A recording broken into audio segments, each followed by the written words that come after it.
সময় মতো এক পদক্ষেপ নেওয়া হবে। ওই সময় কবে আসবে এটা কিন্তু কেউ জানে না। এবং আমি আপনাকে বলে দিচ্ছি, আমি কিন্তু কোনো জ্যোতিষ না, কিন্তু আমাদের দেশের রাজনীতিতে আমরা দেখি কিচ্ছু হবে না এদের। 2019 মাঝখান সালে থেকে যে কি জানেন, উপজেলা নির্বাচন হয়েছিল সেখানেও দলীয় এমপি মন্ত্রীরা বিরোধিতা করেছিলেন, তাদের বিরুদ্ধে ব্যবস্থা নেওয়া হবে, কিন্তু 60 জনের মতো চিহ্নিত হয়েছিলেন। কোনো কিচ্ছু হবে না, কিচ্ছু হবে না। মাঝখান থেকে পলকের শালা পলক গালাগালি করবে, দুলাভাই আপনার জন্য আমি পদত্যাগ করলাম, আমি প্রত্যাহার করলাম। যারা কয় না তাদের তো কিছুই হয় নাই, কিচ্ছু হবে না।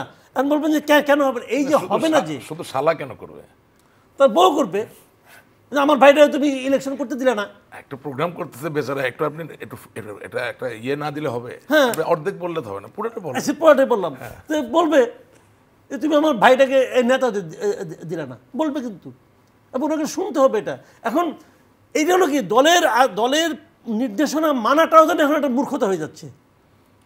তো এইটা আপনাকে কিন্তু এক্সাম্পল শুনে আমি বলি আপনাকে, যখন একজন লোকের বিচার হয় না তখন কিন্তু সেই অপরাধীকে শাস্তি দেওয়া হয় না, পাশাপাশি ওই ঘটনার মাধ্যমে আরও যারা নাকি পরবর্তীতে অপরাধী হতে পারে, অপরাধ করতে পারে, তাদেরকেও সতর্ক করা হয় যে এটা করলে কিন্তু তোমার এই অবস্থা হবে। এইটা আওয়ামী লীগের পক্ষে কখনোই আর করা সম্ভব না।